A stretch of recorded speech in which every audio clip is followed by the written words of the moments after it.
नमस्कार दोस्तों, मैं हूं आपका दोस्त मनीष और स्वागत है आपका आपके अपने चैनल सिस्किया में, जहां हम राज खोजते हैं उन अंधेरी रातों का जो कभी खत्म नहीं होती।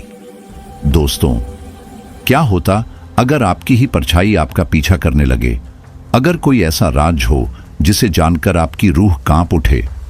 यह कहानी एक पिता की है जिसने अपनी ही पत्नी को एक काले जादू के भयानक खेल में फंसा दिया।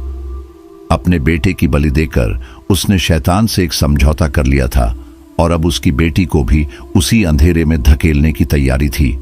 लेकिन क्या कोई अपनी ही संतान को अंधेरे की ताकतों के हवाले कर सकता है?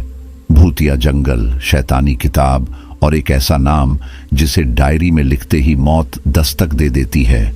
जब डर और हकीकत का फर्क मिटने लगे तो भागने का कोई रास्ता नहीं बचता।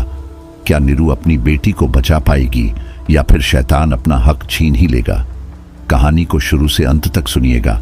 डर और खौफ का एहसास होने वाला है दोस्तों। अगर आपका दिल कमजोर है या आपको ज्यादा डर लगता है तो कहानी को बिल्कुल अकेले न सुने। तो चलिए अब यह कहानी मेरी जुबानी सुनते हैं। रवि एक दिन पार्क में खेलते समय वह एक अजीब और डरावनी किताब पाता है जो उसकी हर सोच को काली हकीकत में बदलने की ताकत रखती है। इस किताब के साथ जुड़ी भूतिया घटनाएं उसका सामना शैतानी क्रीचर रूमी से कराती हैं और उसकी मुलाकात एक अनोखी लड़की पीकू से होती है। ये घटनाएं उसे ऐसी दुनिया में खींच ले जाती हैं जहां मौत के खेल की कोई सीमा नहीं। रवि अब खुद को और अपने अपनों को इस मौत की डायरी के दुष्चक्र से कैसे बचाएगा? क्या वह इन रहस्यों से पर्दा उठा पाएगा या फिर वह इस खेल का हिस्सा बनकर रह जाएगा? यह कहानी पाठकों को डर और रहस्य की एक अनोखी यात्रा पर ले जाएगी। उस दिन मैं हमेशा की तरह पार्क में खेल रहा था, पर शाम बहुत हो गई थी। अंधेरा हो चुका था और सड़कों की सारी लाइटें जल उठी थीं। फिर भी मैं कुछ देर पार्क में रुकना चाहता था। मैं पार्क से जाने ही वाला था कि तभी मुझे कुछ गिरने की आवाज सुनाई दी। मैंने पीछे मुड़कर देखा।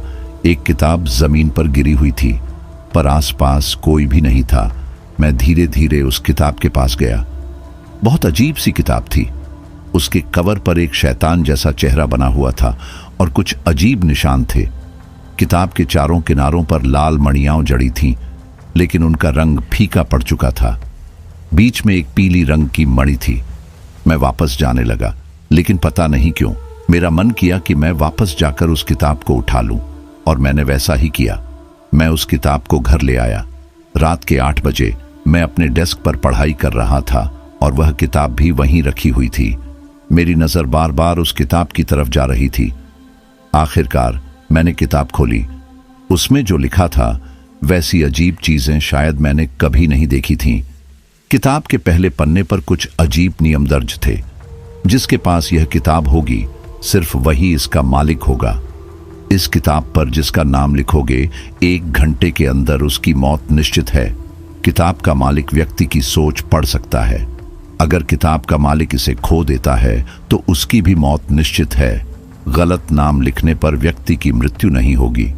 नोट: यह किताब अपना मालिक खुद चुनती है। तभी मेरे पीछे एक अजीब आवाज आई। क्या हुआ? क्या सोच रहे हो? तुम्हें नाम लिखना चाहिए। मैंने घबराकर पीछे देखा।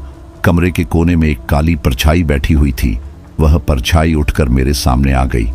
मैं डर के मारे कांप गया। उसकी आंखें बाहर निकली हुई थीं, चेहरा बिल्कुल सफेद था और होंठों पर एक बड़ी डरावनी मुस्कान थी। वह देखने में लगभग किसी जोकर जैसा लग रहा था। उसने कहा, मेरा नाम रूमी है। तुम्हें इस किताब में किसी का नाम लिखना चाहिए जिसे तुम नफरत करते हो या जिससे तुम्हें कोई खतरा हो। मैंने कांपते हुए पूछा, क्या यह किताब तुम्हारी है? रूमी ने कहा, अब यह तुम्हारी है। मैंने कहा, यह किताब मेरी नहीं है। अगर यह तुम्हारी है तो इसे ले जाओ।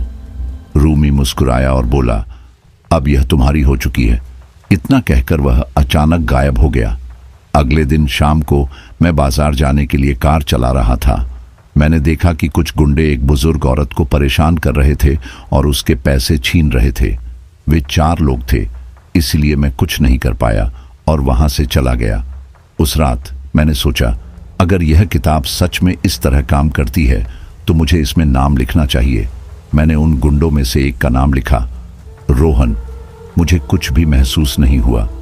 मैं सो गया। अगले दिन जब मैं स्कूल जा रहा था तो एक जगह बहुत भीड़ जमा थी। वहां पर पुलिस भी मौजूद थी। मैंने पास जाकर देखा, रोहन की लाश वहां पड़ी थी। वह एक गाड़ी दुर्घटना में मर चुका था। मैंने यह देखा और चौंक गया। वहां से भागकर स्कूल चला गया। अब मुझे डर लगने लगा था, कहीं मेरी वजह से उसकी मौत तो नहीं हुई। सारा दिन स्कूल में मेरा मन नहीं लगा। मैं बस जल्दी से घर जाना चाहता था। मैं अपनी सीट पर बैठा खिड़की की तरफ देख रहा था। तभी मैंने देखा रूमी, वह खिड़की पर बैठा हुआ था। तुमने अच्छा काम किया, रूमी ने कहा और फिर अचानक गायब हो गया। घर पहुंचने के बाद मैंने वह किताब एक बक्से में बंद कर दी। रात हो चुकी थी, लेकिन मेरा दिमाग अब भी उस किताब और दुर्घटना के बारे में सोच रहा था। तभी अचानक खिड़की पर रूमी आ गया। मैंने अपना काम बखूबी किया। तुमने एक गुंडे को सजा दी, तुम्हें आगे भी करते रहना चाहिए। अब मुझे गुस्सा आ गया। अपनी किताब यहां से ले जाओ, मैंने चिल्लाकर कहा। रूमी ने एक अजीब सी मुस्कान दी और वहां से गायब हो गया। अब मेरा गुस्सा और बढ़ गया था। मैंने बक्से से किताब निकाली और बाकी 3 गुंडों के नाम उसमें लिख दिए। मैं यह महसूस कर पा रहा था कि वह 3 गुंडे अभी कहाँ हैं और क्या सोच रहे हैं। वे शायद अभी किसी और की जेब काटने या फिर उसे धमकाने के बारे में सोच रहे थे। लेकिन कुछ ही देर में वहां दूसरे इलाके के गुंडे आ जाते हैं और दोनों समूह में हाथापाई हो जाती है। दूसरे इलाके के गुंडे फायरिंग करते हैं, जिससे उन तीनों की मौत हो जाती है। मुझे अब सुकून मिला। मैं उस रात सो गया। मेरी नींद एक ठंडी हवा के झोंके से खुली। मैंने अपनी आंखें खोली। मैंने देखा मेरी आंखों के सामने बहुत सारे तारे हैं और चारों तरफ जंगल है। वह नजारा बहुत ही सुंदर था। तभी मुझे होश आया कि मैं तो अपने कमरे में था, यहां कैसे पहुंच गया। मैं तुरंत वहां से उठा। मैंने देखा मेरे आसपास सिर्फ घास ही घास थी और कुछ दूरी पर पेड़ थे। मुझे ऐसा लगा जैसे मैं सपने में हूं, पर मैंने खुद को एक चींटी काटी। इससे मुझे दर्द हुआ। अब मुझे डर लगने लगा था। ठंडे वातावरण में भी मुझे पसीना आ रहा था। मैं उठ खड़ा हुआ और वहां से आगे चलने लगा। कुछ दूर चलने पर मुझे रोशनी दिखाई दी। मैं उसी दिशा में चलने लगा। कुछ और दूर जाने के बाद मुझे रूमी दिखाई दिया, जैसे वह मेरे स्वागत में खड़ा हो। मैंने गुस्से से चिल्लाते हुए कहा, यह सब क्या हो रहा है? मैं यहाँ क्या कर रहा हूँ? मुझे मेरे घर वापस जाना है। रूमी मुस्कुराया। हमारी दुनिया में आपका स्वागत है। मेरे पीछे आइए, वहीं पर आपको सारे सवालों के जवाब मिल जाएंगे। मुझे डर का एहसास हुआ। वह आगे आगे चल रहा था और मैं उसके पीछे पीछे जाने लगा। सामने एक बस्ती दिखाई दी। मैं उसके साथ बस्ती की तरफ बढ़ने लगा। बस्ती के पास पहुंचने पर मैंने देखा कि वहां रूमी की तरह और भी कई अजीबोगरीब भूत या क्रीचर थे।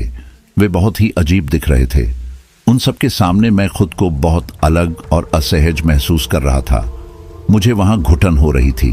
तभी मेरी नजर एक लड़की पर पड़ी। वह सबसे अलग सहमी सहमी सी बैठी हुई थी। मैं उसके पास गया। उसने अपना चेहरा उठाकर मेरी ओर देखा और मैं उसे देखते ही रह गया। मैंने इतनी सुंदर लड़की पहले कभी नहीं देखी थी।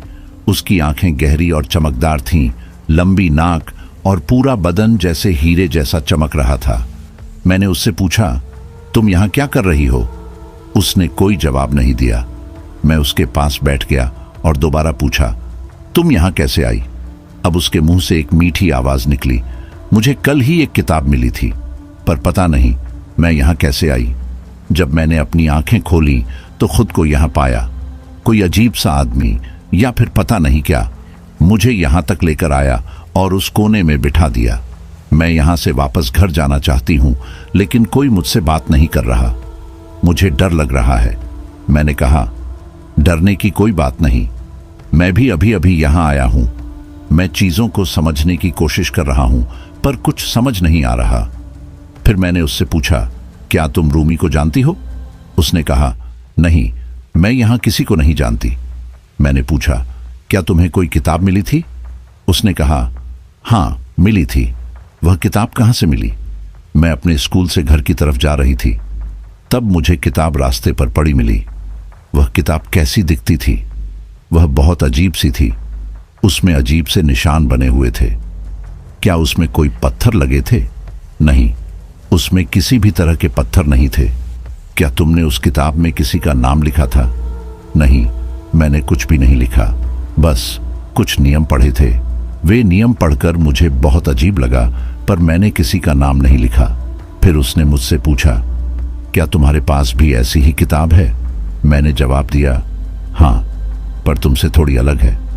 उसने उत्सुकता से पूछा, क्या तुमने अपनी किताब में किसी का नाम लिखा? मैंने कहा, हाँ, मैंने 4 गुंडों का नाम लिखा था। उसने चौंक कर पूछा, क्या वे मर गए? हाँ, वे मर चुके हैं। उसने दुखी होकर कहा, यह तो बहुत बुरा हुआ। मैंने कहा, नहीं, ऐसे लोगों को जिंदा रहने का कोई हक नहीं है। उसने कहा, सबको जीने का हक है। हमें बुराई को मारना चाहिए, बुरे लोगों को नहीं। मैं बस उसकी बात सुनता रह गया। फिर मैंने उससे उसका नाम पूछा। उसने कहा, मेरा नाम पीकू है। मैंने सोचा, सच में यह तो पीकू ही लगती है। पीकू सच में बहुत सुंदर थी। हम दोनों बातें कर रहे थे। मैंने पूछा, तुम कौन से स्कूल में पढ़ती हो? उसने कहा, ज्ञान साधना विद्यालय में, 10वीं कक्षा में। अरे, वह तो बहुत अच्छा स्कूल है। तुम किस स्कूल में पढ़ते हो? मैं ज्ञान गंगा में पढ़ता हूँ, 11वीं कक्षा में। मेरी बेस्ट फ्रेंड भी तुम्हारे स्कूल में पढ़ती है। तभी पीछे से रूमी ने टोकते हुए कहा, रवि, आओ हमारे रस्म में शामिल हो जाओ। मैंने पूछा, कौन सी रस्म? रूमी बोला, आओ यहाँ। मैं आगे बढ़ा और जो दृश्य देखा उसे देखकर मैं वहीं से भाग जाना चाहता था। वह नजारा बहुत ही भयावह था। मेरे शरीर के सारे रोंगटे खड़े हो गए। मैंने देखा एक आदमी की लाश वहां पड़ी थी, जिसका शरीर बुरी तरह से काटा गया था। उसके हर अंग से खून बह रहा था। उसकी पेट की आंतें बाहर आ गई थीं। वहां के भूत उसके मांस के टुकड़े नोच नोच कर खा रहे थे। रूमी ने कहा, आओ रवि, इन्हीं की तरह तुम भी इस मांस को खाओ और हमारे साथ शामिल हो जाओ। मुझसे अब और सहन नहीं हुआ। मैंने वहीं उल्टी कर दी। तभी वहां खड़ा एक भूत मुझ पर गुर्राया। उसने उस लाश का हाथ तोड़कर मेरी तरफ फेंका। मैं गिर पड़ा। अचानक मेरी नींद खुल गई। मैंने चारों तरफ देखा। देखकर सुकून मिला कि मैं घर पर हूं। वह सिर्फ एक सपना था। उस दिन मेरे गले से एक भी निवाला नीचे नहीं उतरा। मैं नीचे गया और देखा कि मेरे पापा टीवी देख रहे थे। मेरे पापा डॉक्टर हैं। टीवी पर खबर चल रही थी, एक आतंकवादी जेल से भाग गया। पापा ने चैनल बदला। अब एक व्यक्ति की मौत की खबर आ रही थी। जब मैंने ध्यान से देखा तो पाया कि यह वही आदमी था जिसे मैंने सपने में देखा था। मैंने पापा को कुछ नहीं बताया। कोई मेरी बात पर भरोसा नहीं करता। मैं वापस अपने कमरे में गया। वहां रूमी खड़ा था। मैं गुस्से से चिल्लाया, यह सब क्या हो रहा है? और जो कल रात सपना देखा था वह क्या था? रूमी मुस्कुराया, तुम्हारे सपने के बारे में मुझे कैसे पता होगा? मैंने कहा, तुम्हें सब पता है। अपनी किताब वापस ले जाओ। रूमी हंसा, मैं इसे वापस नहीं ले सकता। अच्छा ठीक है, तो मैं खुद इसे ठिकाने लगा दूंगा। रूमी एक अजीब सी मुस्कुराहट देकर वहां से चला गया। मैं उस दिन जल्दबाजी में स्कूल गया।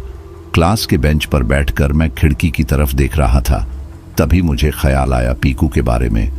स्कूल छूटने के बाद मैं ज्ञान साधना स्कूल गया।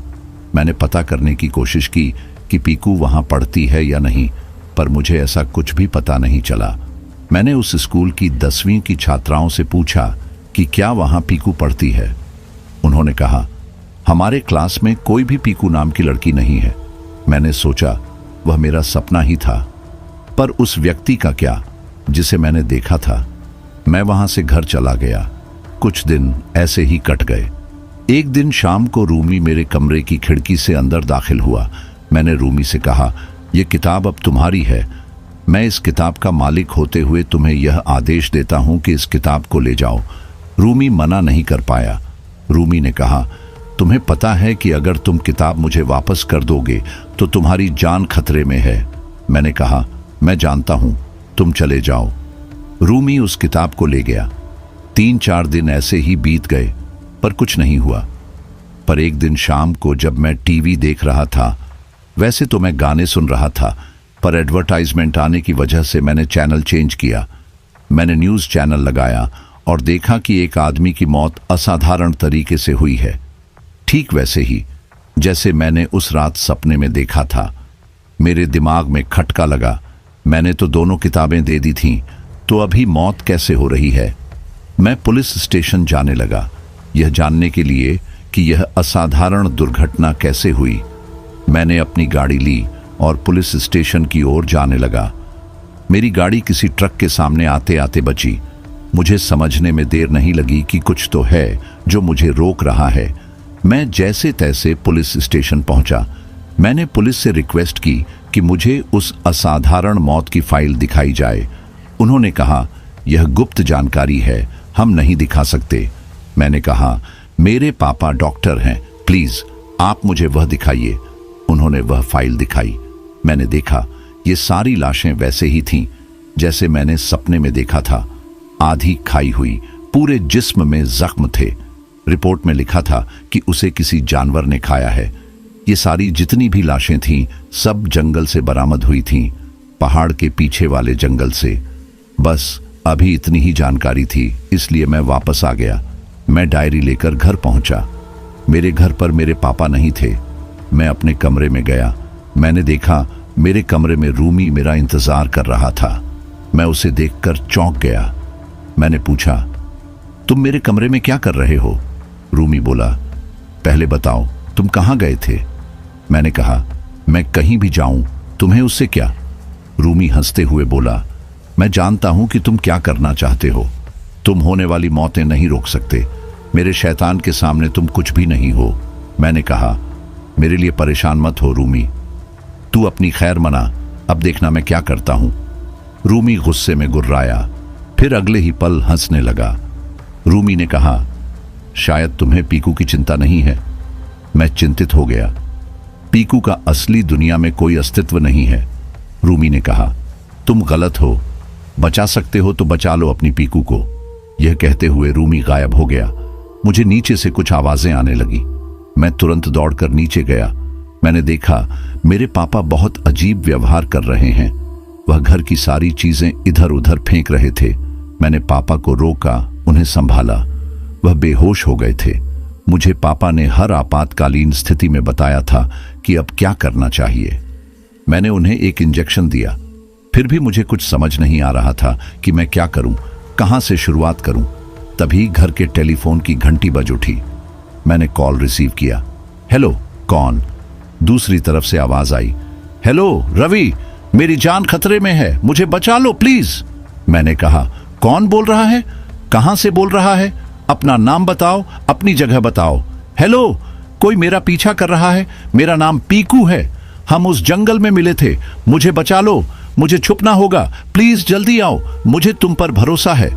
मैंने कहा, हेलो पीकू, हेलो, टू टू की आवाज से कॉल कट जाती है।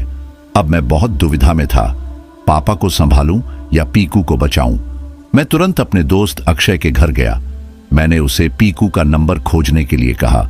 उसने कंप्यूटर में कुछ वक्त लगाया, फिर उसने बताया, यह नंबर तो लेक एस्टेट एरिया का है। मैं एकदम चौंक गया। मैंने कहा, क्या यह नंबर किसके नाम पर दर्ज है?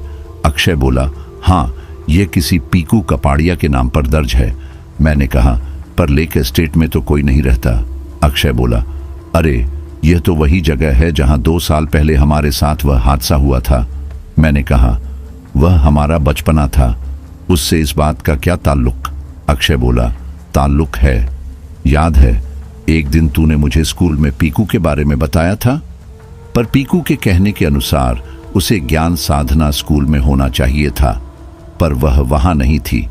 हो सकता है वह तुझे अपने किसी मकसद को पूरा करने के लिए फंसा रही हो। मैंने कहा, वह मुझे क्यों फंसाएगी? अक्षय बोला, अरे लड़कियां बहुत मासूम दिखती हैं पर बहुत चालाक होती हैं।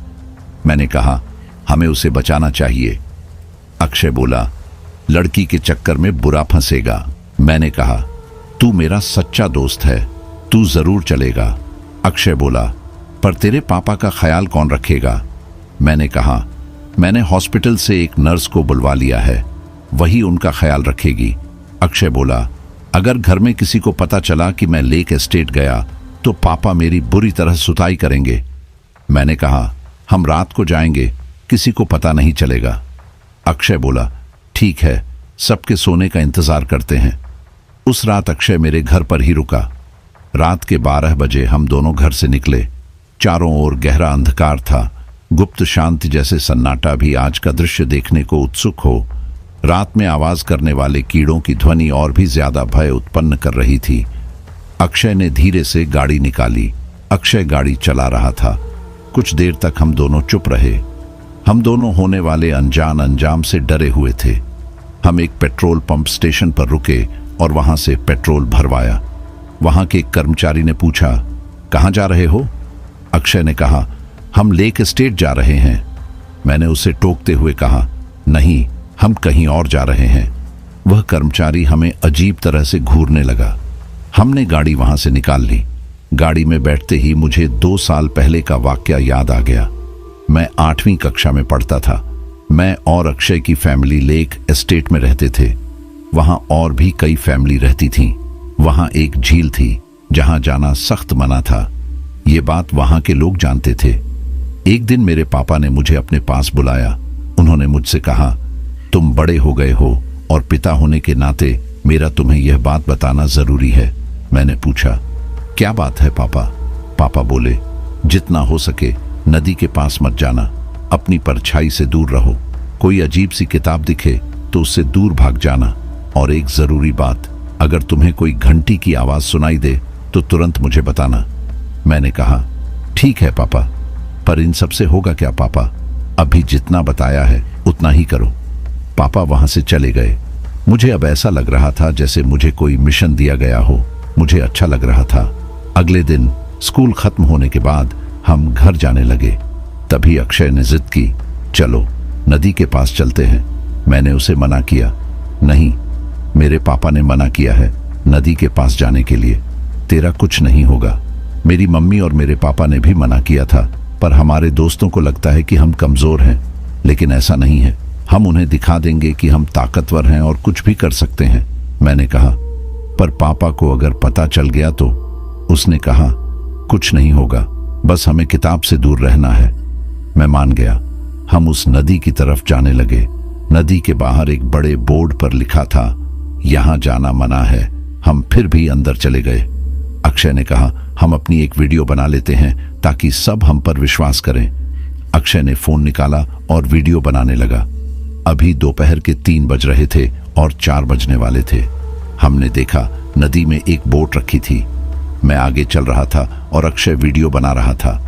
वह भी मेरे पीछे पीछे आ रहा था। उसने कहा, थोड़ी बोटिंग कर लेते हैं। हम बोट में बैठे और उसे चलाने लगे। हम नदी के लगभग बीच में पहुंच गए थे।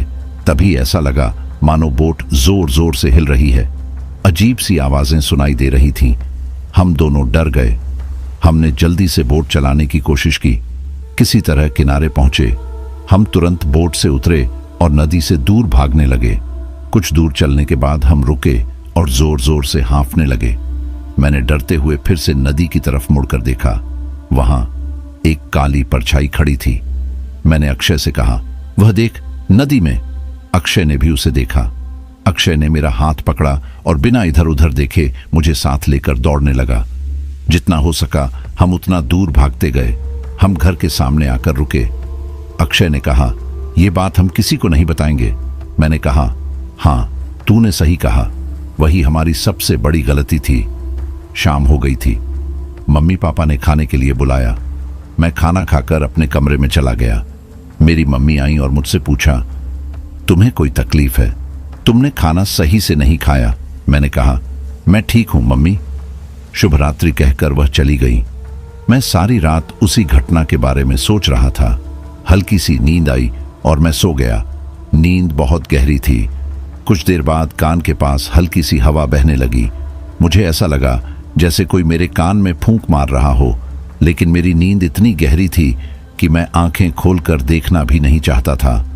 ठंडी हवा तेजी से चलने लगी। मैं बिस्तर से उठा और खिड़की बंद कर दी। मैं वापस अपने बिस्तर पर सोने लगा। तभी मुझे वही आवाज सुनाई दी, वही जो नदी के पास सुनाई दी थी। मैं इधर उधर देखने लगा, कहीं वो परछाई तो यहां नहीं आ गई। मैंने अपने कमरे में इधर उधर देखा, कोई नहीं था। सुबह हुई। मैंने खिड़की खोली। बाहर जोरों की बारिश हो रही थी।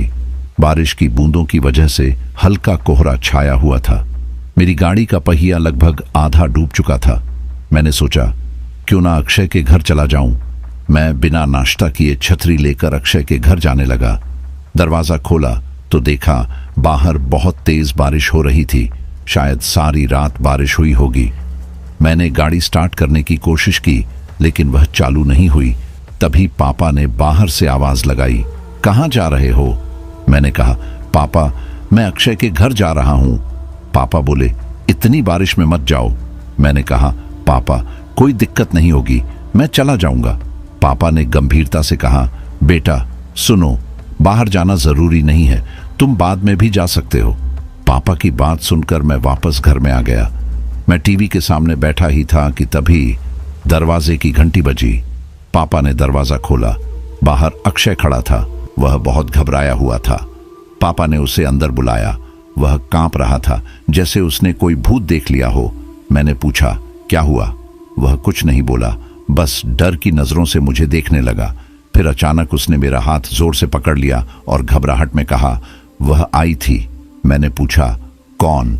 उसने कांपती आवाज में कहा, वही जो हमने कल नदी में देखी थी। वो परछाई जैसी दिखती है, उसका कोई चेहरा नहीं है, बस एक परछाई की तरह है, शायद मेरी ही परछाई जैसी। मैंने कहा, रात को शायद तू बाथरूम करने उठा होगा और लाइट जलाने पर अपनी परछाई देखकर डर गया होगा। अक्षय बोला, नहीं ऐसा कुछ नहीं है, मेरी परछाई तो मेरी तरह ही दिखेगी, मेरी नकल करेगी। पर वो मेरी नकल नहीं कर रही थी, वो कुछ कहना चाहती थी शायद। तभी अचानक कमरे में एक आग का छोटा सा गोला आया और पूरा घर लाल रोशनी से भर गया। उस लाल रोशनी की वजह से वह परछाई गायब हो गई। वो कुछ कहना चाहती थी पर मैं समझ नहीं पाया। मैंने यह सारी बात मम्मी पापा को बताई। उन्होंने मेरी बात का विश्वास नहीं किया और मुझे सोने के लिए कहा। तूने अपनी मम्मी को बता दिया? हमने तो वादा किया था कि हम किसी को नहीं बताएंगे। तभी पीछे से पापा की आवाज आई। मैंने सब सुन लिया। बेटा, पापा गुस्से से भड़क उठे। मैंने कहा था तुम्हें कि नदी के पास मत जाना, परछाई से दूर रहना और किताब से भी दूर रहना। क्यों नहीं समझ में आता तुम्हें? मैंने कहा, पापा हमारे स्कूल के बच्चे हमें चिढ़ा रहे थे, इसलिए हम साबित करने के लिए वहां चले गए। पापा बोले, बेटा कोई भी तुम्हें उकसाए, तुम्हें समझदारी से काम लेना चाहिए, तुम अब बड़े हो चुके हो। पापा ने गहरी सांस ली और बोले, उस नदी पर श्राप लगा हुआ है। जो वहां जाता है या कोई घंटियों की आवाज सुनता है, उसकी परछाई बनने लगती है और फिर उसकी परछाई असली रूप को खत्म कर देती है। अक्षय और मैं एक दूसरे को देखने लगे। हमने कितनी बड़ी गलती कर दी थी। पहले लेक स्टेट में एक औरत रहती थी जो काला जादू किया करती थी और उसके पास एक किताब थी। वह उसे शैतान की किताब बोलती थी। उसको किसी से दुश्मनी होती थी या कोई भी जो उसे पसंद नहीं करता था तो वह उसका नाम उस किताब में लिख देती थी और उसकी मौत 24 घंटे के अंदर हो जाती थी। इसीलिए एक दिन उसने एक बेगुनाह का नाम उस किताब में लिखा और वह मारा गया। इसलिए लेक स्टेट वालों ने डिसाइड किया कि उसे मार देंगे। उन्होंने उसे नदी में डुबाकर मार डाला। अब उसकी आत्मा नदी में ही कैद है और उसकी किताब इंसानों के बीच घूमती है। जो उस किताब को इस्तेमाल करेगा वही उस चुड़ैल को उस नदी से निकाल पाएगा। फिर वह मुक्त हो जाएगी और सब खत्म कर देगी। अक्षय ने कहा, पर वो किताब तो हमें नहीं मिली। मेरे पापा ने कहा, अक्षय क्योंकि परछाई तो तुम्हें दिखी थी। अक्षय बोला, नहीं, शायद हाँ, मतलब परछाई किसी और की थी, शायद किसी लड़की की। मेरे पापा ने कहा, तो पक्का कुछ बताना चाहती थी और वह लाल रोशनी ने उसे गायब कर दिया। मैं घबरा कर बोला, पापा हमें यह शहर खाली करना होगा। क्यों पापा, क्या हो गया? पापा बोले, अगर यहां रहेंगे तो वह डायन हमें मार डालेगी। अक्षय ने आश्चर्य से कहा, पर अंकल आप डॉक्टर होकर इन सब बातों पर विश्वास करते हैं। पापा गंभीर स्वर में बोले, अक्षय मुझे तुम्हारे घर चलना है, जल्दी। हम तीनों गाड़ी में बैठकर अक्षय के घर पहुंचे। पापा घर में दाखिल हुए और अक्षय के माता पिता से कहा, मुझे आपसे एक जरूरी बात करनी है, क्या हम साथ में बैठकर कुछ बातें कर सकते हैं? अक्षय के माता पिता ने कहा, क्यों नहीं? मेरे पापा ने कहा, वह नदी वाली डायन हमारे बच्चों के पीछे पड़ी हुई है। हमें तुरंत यह जगह खाली करके कहीं और जाना होगा। तभी अक्षय की मम्मी चौंक कर बोली, इसलिए मेरा अक्षय कल रात डरा हुआ था। मेरे पापा ने गंभीरता से कहा, जी बिल्कुल, वह गलती से उस नदी में चले गए थे, इसलिए अभी वह डायन इनका पीछा कर रही है। हमें अपने बच्चों को बचाना होगा उस डायन से। अक्षय के माता पिता शहर खाली करने की तैयारी में जुट गए और मेरे पापा भी मुझे घर वापस लेकर आए। उन्होंने मुझे सारा सामान पैक करवाने के लिए कहा। पापा ने ट्रक मंगवाया और सारा सामान उसमें डलवाया। फिर हम लेक स्टेट से निकलकर दूसरे शहर आ गए। गाड़ी में बैठे बैठे मैं यह सब सोच ही रहा था कि अचानक से गाड़ी के सामने कोई गुजरा। अक्षय ने जोर से गाड़ी की ब्रेक लगाई। मैंने देखा बाहर दो रास्ते हैं और बीच में एक साइन बोर्ड लगा है। एक रास्ता लेक स्टेट की तरफ जाता है और दूसरा हाई स्ट्रीट की तरफ। अक्षय ने जोर से सांस ली और कहा, अक्षय यह क्या था बे, क्या गुजरा? मैं बोला, आई डोंट नो अक्षय, कोई पक्षी होगा शायद। उसने गाड़ी लेक स्टेट की तरफ मोड़ दी। हमने देखा वह जगह पूरी तरह बदल चुकी थी। वहां अब कोई नहीं रहता था। सारे घर खाली पड़े थे। सड़क की लाइटें भी नहीं जल रही थीं। शायद रात ज्यादा हो गई थी, इस वजह से जगह वीरान लग रही थी। तभी एक बूढ़ा आदमी टॉर्च लिए बाहर आया। अक्षय ने उसे देखकर गाड़ी रोकी। बूढ़ा चिल्लाया, तुम इतनी रात को यहां क्या कर रहे हो? उसकी उम्र लगभग 50 से 60 के बीच रही होगी। चेहरे पर हल्की दाढ़ी थी, बाल कुछ काले और कुछ सफेद। उसने एक पेंट पहना था और शरीर पर एक पुराना ओढ़ना डाला हुआ था। वह हमारी तरफ बढ़ रहा था। बूढ़ा गुस्से में बोला, यहां से दफा हो जाओ, तुम्हें पता नहीं यहां आना मना है। मैंने कहा, अंकल आप रात को यहां क्या कर रहे हैं? बूढ़े व्यक्ति ने गुस्से में कहा, क्या तुम्हारे कान में मेरी बात नहीं जा रही? दफा हो जाओ, जहां से आए हो वहीं लौट जाओ। अक्षय बोला, हम यहां पहले रहा करते थे, इसलिए इस जगह का जायजा लेने आए हैं। बस पुरानी यादों को ताजा कर रहे थे। बूढ़ा व्यक्ति कुछ देर हमें गौर से देखता रहा, फिर बोला, एक मिनट, क्या तुम डॉक्टर सहगल के बेटे हो? मैंने चौंक कर कहा, जी। आप मेरे पापा को जानते हैं? बूढ़ा व्यक्ति बोला, मेरे पीछे आओ। अक्षय ने पूछा, बूढ़ा व्यक्ति कहां? बूढ़ा बोला, बस मेरे पीछे आओ। वह आगे आगे चलने लगा और हम गाड़ी में रहकर उसका पीछा करने लगे। वह एक घर के सामने रुका और बोला, आओ मेरे साथ अंदर। हमें थोड़ा अजीब लगा, पर उस पूरे इलाके में और कोई जिंदा इंसान भी नहीं था। चारों तरफ घोर अंधकार और सन्नाटा था, जैसे कि वहां की खामोशी आज का दृश्य देखने के लिए उत्सुक हो। चारों तरफ कीड़ों की आवाजें गूंज रही थीं। बूढ़े आदमी ने फिर कहा, अंदर आओ। अक्षय और मैं गाड़ी से नीचे उतर गए। अक्षय ने मुझे धीरे से कहा, तुम यह मत भूल जाना कि हम यहां पीकू को ढूंढने आए हैं। पीकू? पीकू का नाम सुनते ही बूढ़ा आदमी हमें अचंभे से देखने लगा। वह सकते में आ गया और डर के मारे हमारी तरफ देखने लगा। उसके पसीने छूट गए। उसने डरते हुए कहा, पीकू? हाँ, उसने कांपते हुए कहा, वो डायन है। वो क्या वापस आ गई है? हमने चौंक कर कहा, अंकल आप कैसी बात कर रहे हैं? वह एक छोटी सी लड़की है जो स्कूल में पढ़ती है। बूढ़े आदमी ने गंभीर स्वर में कहा, आप मेरे साथ मेरे घर चलिए, मैं सब कुछ बताता हूं। बाहर रहना खतरे से खाली नहीं है। हम दोनों उस घर के अंदर दाखिल हुए। अंदर जाते ही हमने देखा पूरे घर में धूल जमी हुई थी। शायद बहुत दिनों से सफाई नहीं हुई थी। हर तस्वीर पर मोटी धूल थी, जिससे कुछ साफ दिखाई नहीं दे रहा था। कुछ तस्वीरों पर तो पर्दे पड़े हुए थे। बूढ़े व्यक्ति ने पूछा, इतनी रात को तुम यहां क्या कर रहे थे? हमने कहा, असल में हम एक लड़की को ढूंढ रहे हैं जिसने मुझसे मदद मांगी थी। उसने मुझे फोन किया था और कहा था कि वह यहां फंसी हुई है, इसलिए हम यहां आए हैं। बूढ़ा आदमी कुछ देर सोचता रहा और फिर बोला, ठीक है, मैं तुम्हारे लिए चाय बनाकर लाता हूं। हम वहीं बैठे रहे। बूढ़ा आदमी अंदर रसोई की तरफ गया। हमने देखा कि रसोई के बगल में एक सीढ़ी ऊपर की तरफ जाती है। हम दोनों धीरे धीरे सीढ़ियों पर चढ़ने लगे। ऊपर एक कमरा था, हम उसमें दाखिल हुए। कमरे में एक बेड, एक चेयर और एक डेस्क रखी थी। डेस्क पर किसी की तस्वीर थी। कमरे में बस एक खिड़की थी जिस पर धूल जमी हुई थी। हम दोनों तस्वीर के पास गए और उस पर से धूल हटाई। जैसे ही हमने देखा, हम दोनों दंग रह गए। उस तस्वीर में वही बूढ़ा आदमी था और उसके साथ एक औरत और एक बच्ची थी जो हूबहू पीकू की तरह दिखती थी। मैं पीछे हट गया, जिससे कुर्सी गिर गई। नीचे से बूढ़े आदमी की आवाज आई, क्या हुआ? हमने घबराकर तस्वीर वापस उसी जगह पर रख दी। बूढ़ा आदमी ऊपर आने लगा और बोला, तुम लोग यहां क्या कर रहे हो? मैंने कहा, मैं बस यूं ही देख रहा था। मैंने पूछा, ये तस्वीर किसकी है? इसमें आप तो हैं, पर ये दोनों कौन हैं?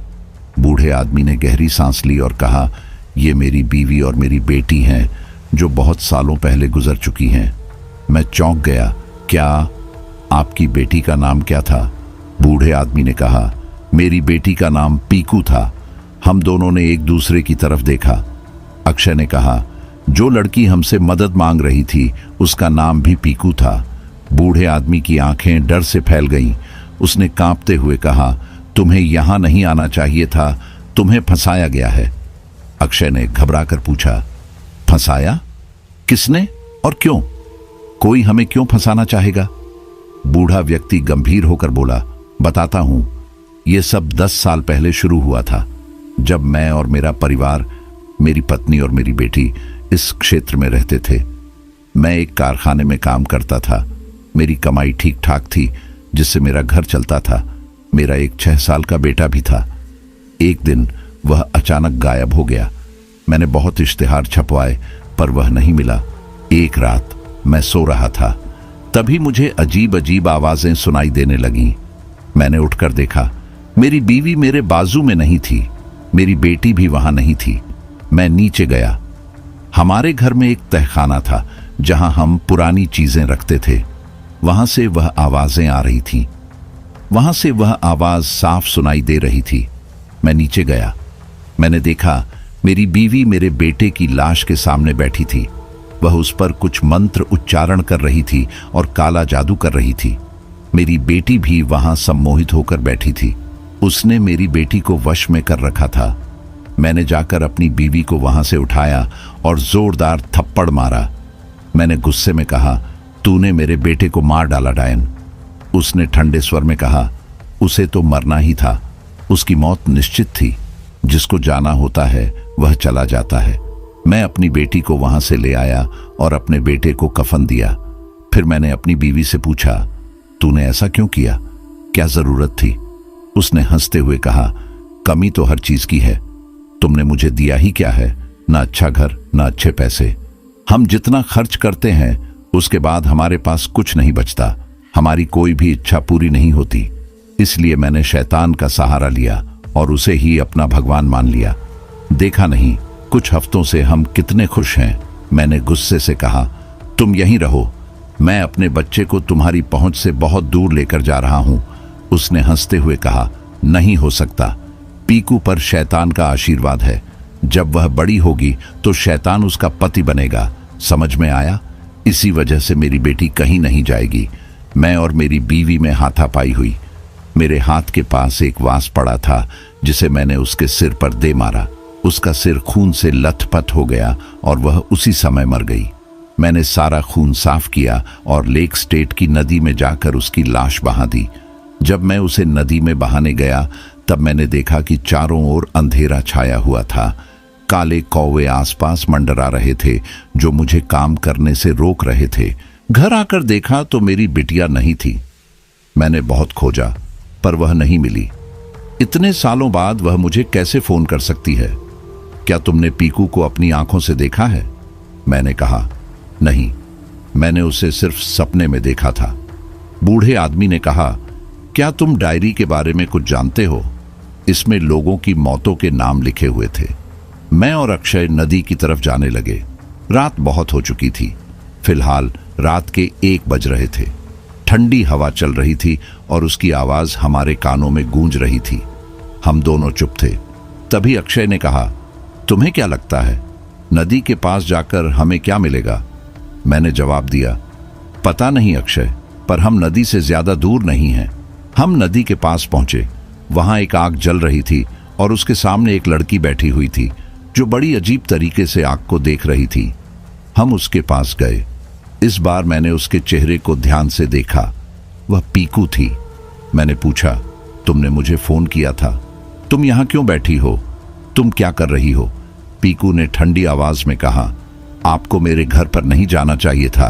मैंने चौंक कर पूछा, मैं आपके घर गया था, ये बात आपको कैसे पता? और अगर आप मुसीबत में नहीं थी तो मुझे फोन क्यों किया? उसने कहा, मैं मुसीबत में ही हूं, मेरे पापा ही मुझे मारने की कोशिश कर रहे हैं, मैं उनके चंगुल से भागकर यहां आई हूं। मैंने पूछा, अगर तुम अपने पापा के चंगुल से भागकर यहां आई हो तो आग के सामने क्यों बैठी हो? कोई भी तुम्हें देख सकता है, तुम्हें छुप जाना चाहिए।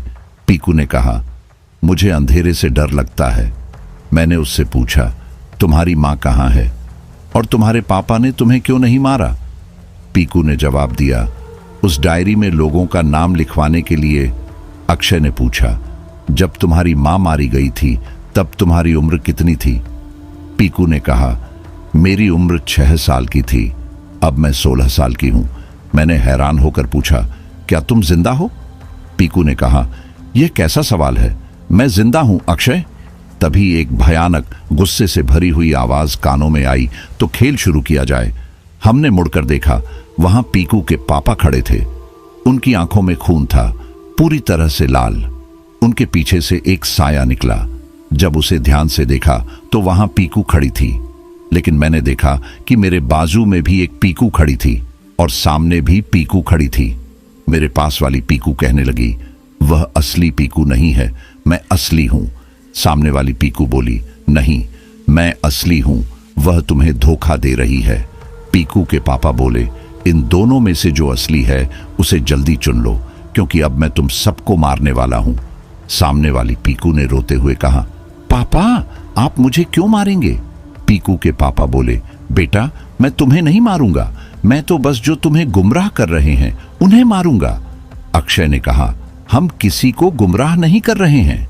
तभी मेरे पास खड़ी पीकू ने कहा, वह असली पीकू नहीं है, मैं असली पीकू हूं, चाहो तो आजमा लो। मैंने उसके सामने खड़ी पीकू से पूछा, हम पहले मिले हैं? उसने थोड़ा सोचा और कहा, हाँ मिले हैं। कहाँ? मुझे ज्यादा याद नहीं है, पर हम मिले हैं। फिर मैंने यही सवाल मेरे पास खड़ी पीकू से पूछा। उसने कहा, हम मिले हैं, मैं तुम्हारे सपने में आई थी जहां बहुत सारे अजीब भूत मौजूद थे। मैंने कहा, तुम सच कह रही हो, तुम ही असली हो। तभी सामने खड़ी पीकू की आंखें लाल हो गईं। वह दोनों हम तीनों की तरफ घूर कर देख रहे थे। ऐसा लग रहा था जैसे वह दोनों हमें कच्चा खा जाएंगे। हम दोनों ने वहां से भागने में ही भलाई समझी।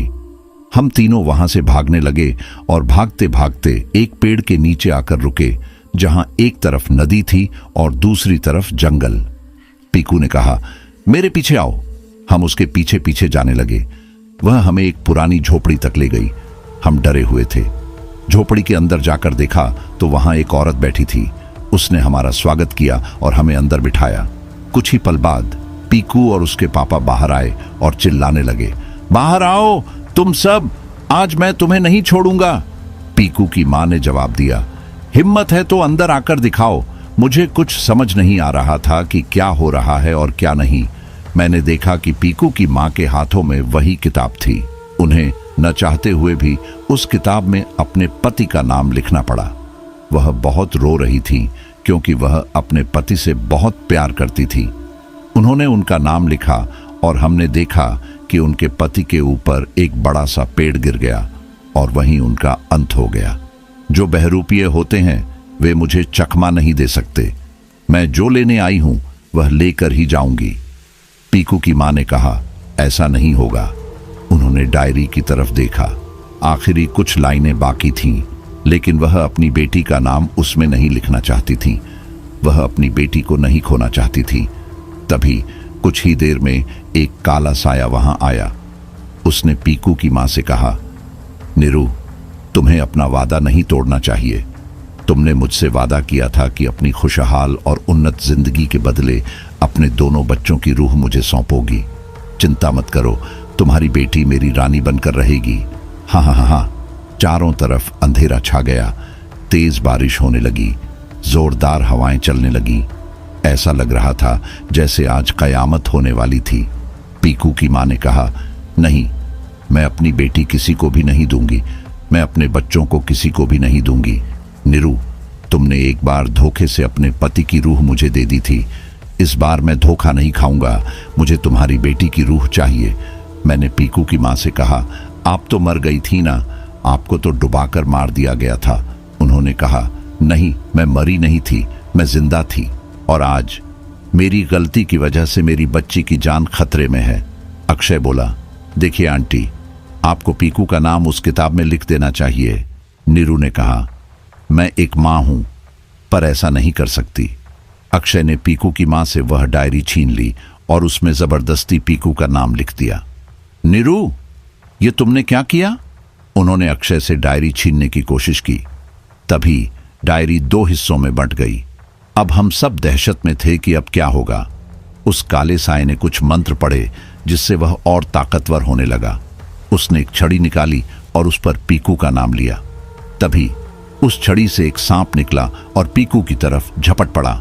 वह सांप पीकू के प्राण ले लेता, इससे पहले पीकू की मां उस सांप के सामने आ गई। उस सांप ने पीकू की मां की रूह ले ली। पीकू की मां की रूह उस शैतान को मिलते ही उसे वापस जाना पड़ा। उसी समय वह डायरी वहीं जलकर राख हो गई। मैं और अक्षय पीकू को वहां से अपने घर ले आए। हमने अपने परिवार को सारी बात बताई और मेरे पापा ने पीकू को गोद ले लिया। तो दोस्तों, यह थी हमारी आज की कहानी। आपको हमारी आज की कहानी कैसी लगी? कमेंट बॉक्स में कमेंट करके जरूर बताएं। बस आप अपना और अपने परिवार का ख्याल रखें, और अगर अभी तक चैनल को सब्सक्राइब नहीं किया है तो कृपया चैनल को सब्सक्राइब कर लीजिए।